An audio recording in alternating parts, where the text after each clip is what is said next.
E fala, meu povo, hoje voltando das férias eu tô aqui para falar com vocês do...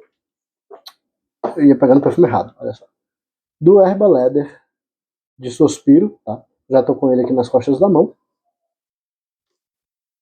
Herba Leather é um perfume couro compartilhável lançado lá em 2022 e assinado pelo nosso querido Christian Provenzano, né? Ou como eu particularmente gosto de chamá-lo, Christian Copiano, porque é um cara que é difícil você encontre um trabalho do Provenzano que seja de fato autoral, né? Que seja de fato diferente dos outros que você vê por aí. Ele normalmente ele é muito famoso, né, por pegar perfumes de outras marcas e fazer a versão dele com matérias-primas de alto nível e tudo mais.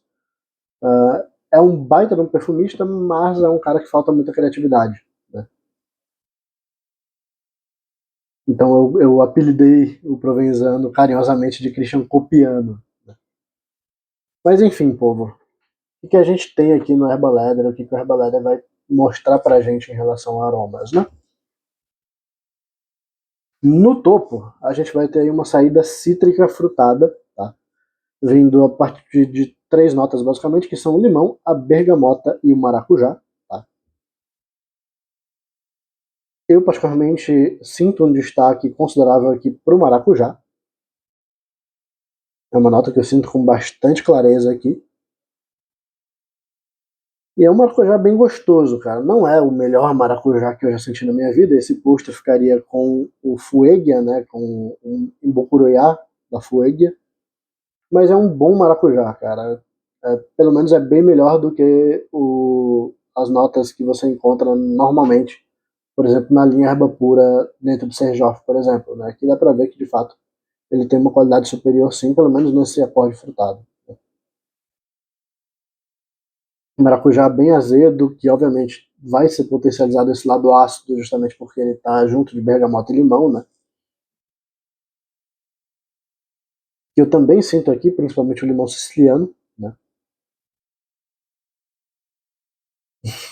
Mas logo quando você borrifa, você já é apresentado tanto essa nuance frutada como a nota que dá nome para o perfume, né? Erba Leather, por conta da nota de couro. E aqui você recebe uma paulada de couro, basicamente. Um couro consideravelmente rústico, consideravelmente animálico, tá? Não me surpreenderia se alguém me dissesse que esse perfume tem oud em algum lugar, mas como não está listado, acredito eu que não tenha de fato. Mas, assim, é quase como se fosse aquela mistura de couro com um oud mais animálico, não necessariamente fecal, ele não é fecal de nenhuma forma, pelo menos não ao meu olfato, mas ele é um couro bem sujo, um couro rústico, um couro até meio áspero. Né? Junto da nota de couro lá no coração, a gente vai ter também o sândalo e o jasmim. Tá?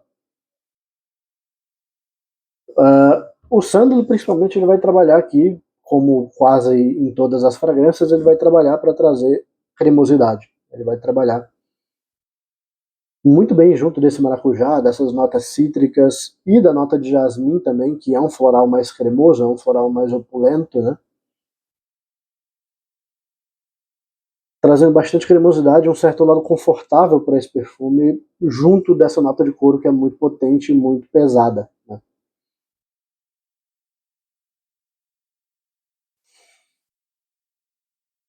Então você vai sentir cada vez mais essas notas frutadas diminuindo um pouquinho, mas elas demoram para diminuir, principalmente o maracujá. O maracujá ele vai ficar na fragrância durante muito tempo.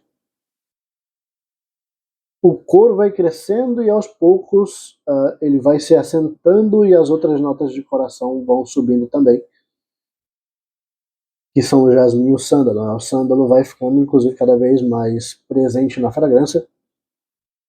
E logo depois ele vai se juntando com as notas de base, que são basicamente couro de novo.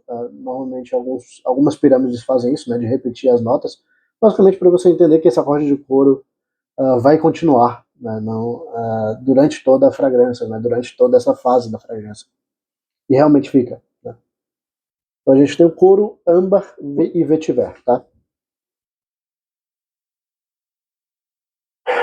Então, depois de um tempo você vai perceber que esse couro continua, esse couro vai se tornar basicamente o grande protagonista ainda junto de algum frutado, né? E desse lado levemente floral branco ali do jasmim cremoso do sândalo,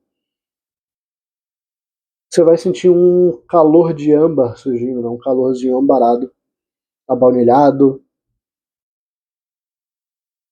um pouco resinoso inclusive também. Acredito eu que a quantidade de benjoim utilizada nesse acorde aqui seja até considerável, né? Nesse acorde de âmbar, para quem não sabe, âmbar não é uma nota, né? Âmbar é um acorde, embora ele seja normalmente tratado como nota. Acorde, para quem não sabe, já explicando, é quando você mistura notas diferentes para fazer uma sensação única, né? Então, por exemplo, o âmbar ele é formado por fava tonka, baunilha, âmbar e ládano. Ou âmbar não, é benjoim e ládano. Esses são as quatro notas que compõem o acorde de âmbar clássico, né? Claro que tem outras formas de você fazer um acorde de âmbar, mas essas são as notas mais comuns para o acorde de âmbar mais clássico que se tem na perfumaria. Então você vai sentir esse calor ambarado que vai se misturar muito bem com o sândalo, tá? Trazendo um lado mais confortável, mais leve, mais cremoso realmente para esse couro. E lá para o final da fragrância você começa a perceber o vetiver, né, que vai trazer aquela característica de raízes secas, terra molhada. Consideravelmente, esse vetiver, ao meu olfato, é consideravelmente esfumaçado, tá?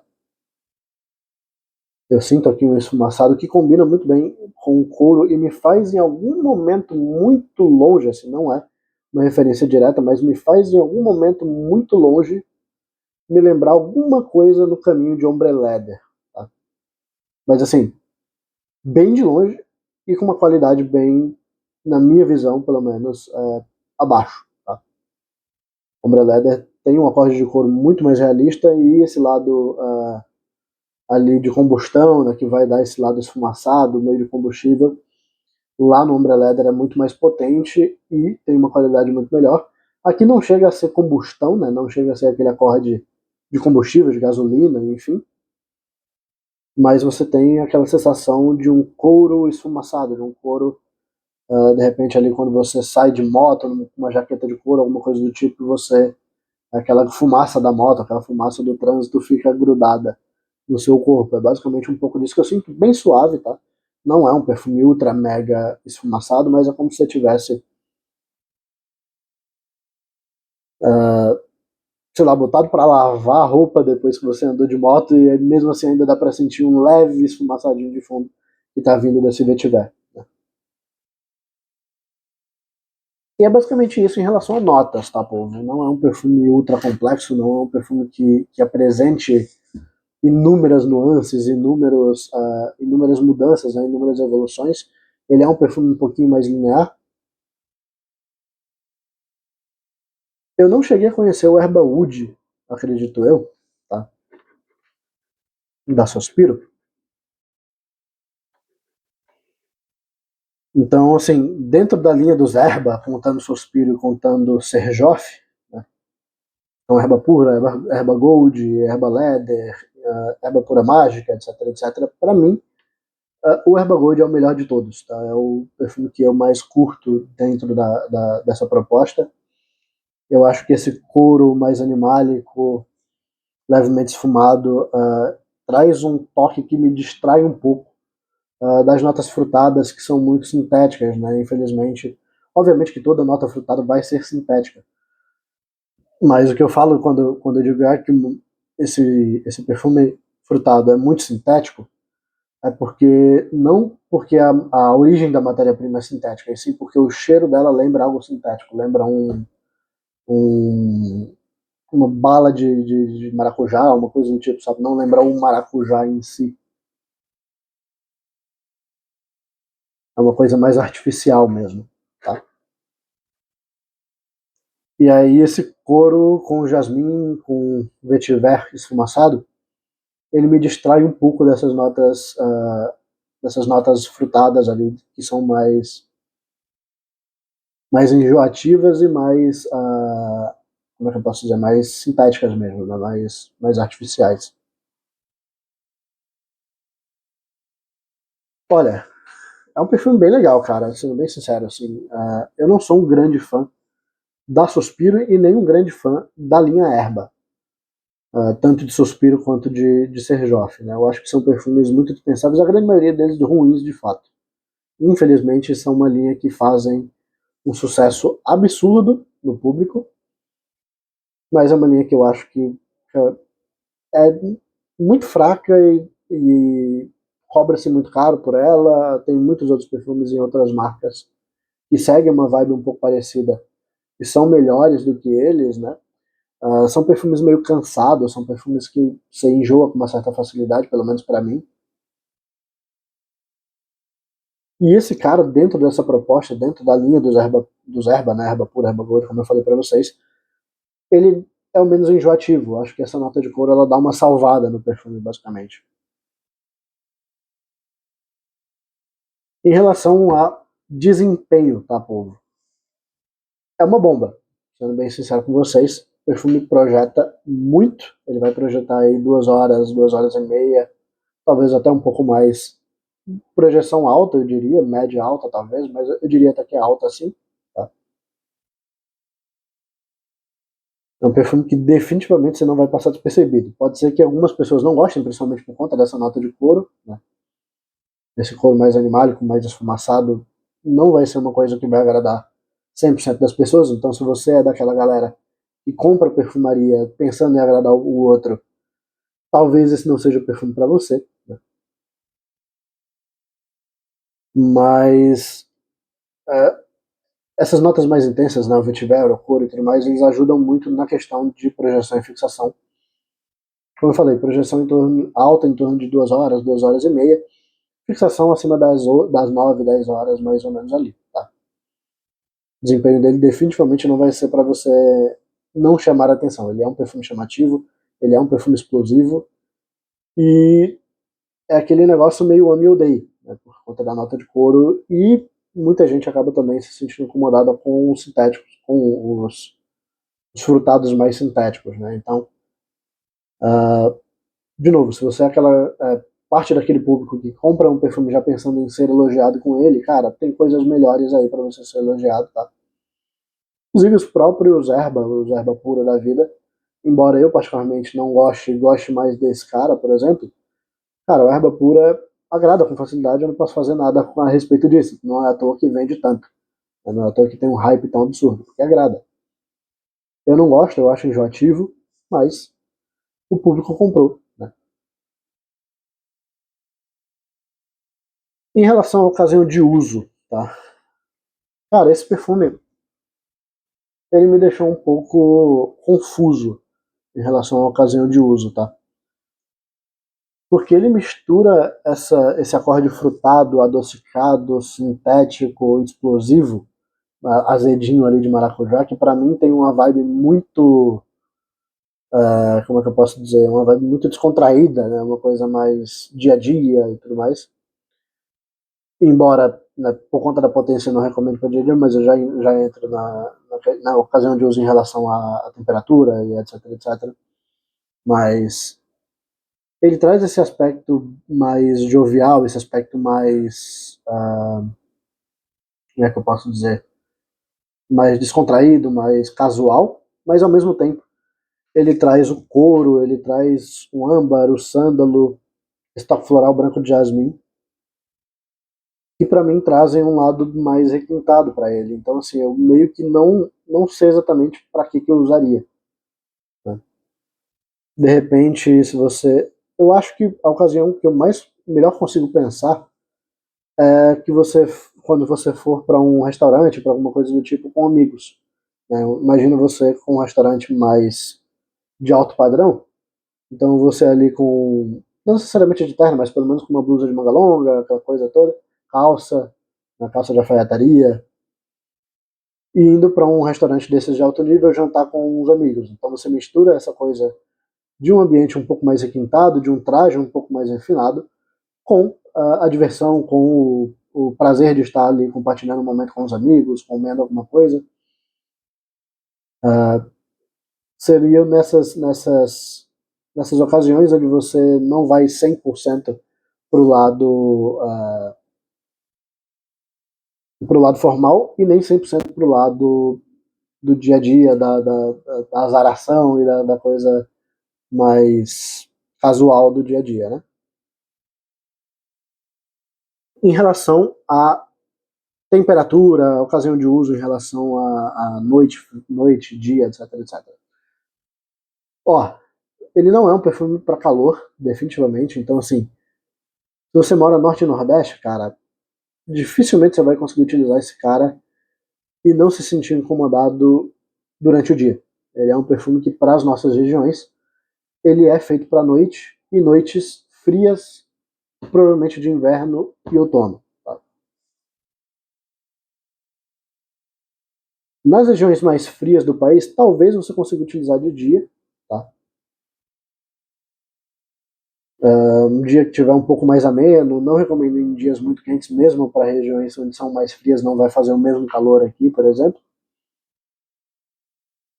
Mas eu acho que já daria para você utilizar esse tipo de perfume por dia, porque também tem esse lado frutado, um pouco refrescante ali do limão, da bergamota na abertura, o próprio maracujá mantém ainda um certo nível de frescor, mas não dá para dizer que ele é um perfume para o dia a dia, não dá para dizer que ele é um perfume para ser utilizado no calor, naquela coisa. Ambientes climatizados durante o dia vai muito bem e noite, basicamente. Tá? Dias eu recomendaria só para, como eu falei, regiões mais frias, ali sul-sudeste, em dias a menos, em dias mais frios de inverno, eu acho que ele vai bem. De resto é noite, beleza? Então assim, cara, eu não sei, eu acho que eu já falei de tudo que eu tinha para falar sobre ele, eu acho. Não, se eu teria ou não na coleção, né, que algumas pessoas sempre me perguntam, eles sempre gostam quando eu falo, se eu teria, se não teria. Cara, sinceramente não teria, tá? Por alguns motivos diferentes. Primeiro que, como eu falei, aqui no Nordeste o uso para esse tipo de perfume não é um uso tão vasto, né? Você não vai usar esse perfume tantas vezes. E fora que, obviamente, ele não faz tanto o meu estilo de fragrâncias, né? Se tivesse num dia um pouco mais frio aqui, de inverno e tudo mais, uma noite fria, eu iria para outros caminhos do que para esse cara. Então, se eu tivesse, se eu comprasse ou se eu recebesse um perfume desse de alguma marca, ou, enfim, de presente, provavelmente seria um perfume que ficaria encostado na coleção e eu não usaria quase nunca, uma vez por ano, estaria usando para sair para algum lugar. Então é um perfume muito caro, que não faz muito o meu gosto, que não consigo utilizar por conta do clima da minha região, não conseguiria utilizar durante 80%, 90% do ano. E é um perfume que, na minha visão, tem uma qualidade de matérias-primas fraca, né? Pelo menos em relação ao preço que cobra. Se fosse um perfume que custasse 1.200, R$ 1.500, a gente até poderia pensar, né? 1.200, 1.300 ali. Mas pelo preço que Suspiro cobra nas suas fragrâncias, eu não pegaria, sendo bem sincero. Mas é isso, povo. Espero que vocês tenham gostado da resenha. Tô tentando ver aqui se eu esqueci de mais alguma coisa, se eu consigo pegar mais alguma informação para vocês. Obviamente que eu já usei esse perfume, né? Eu não estou fazendo resenha com o primeiro uso e tentando aqui pegar mais coisas, mas é porque às vezes, como no dia a dia a gente, mesmo que vá testando, a gente às vezes não tem tempo para parar e ficar analisando o perfume, né? A gente sente ali algumas vezes e tal, fica de vez em quando ali se cheirando e tudo, para tentar pegar o máximo de informações durante o tempo, mas às vezes a gente não tem tempo para realmente parar e analisar. Então, muitas vezes eu utilizo das resenhas para um último teste, eu utilizo das resenhas para realmente parar, analisar o perfume e tentar pegar ali nuances que eu ainda não tinha sentido e comentar aqui para vocês, tá? Então por isso que eu fico às vezes enrolando aqui, já tendo falado de tudo que importa, eu fico tentando buscar mais coisas, mas eu acho que é isso, eu acho que ele não vai apresentar mais muita coisa não.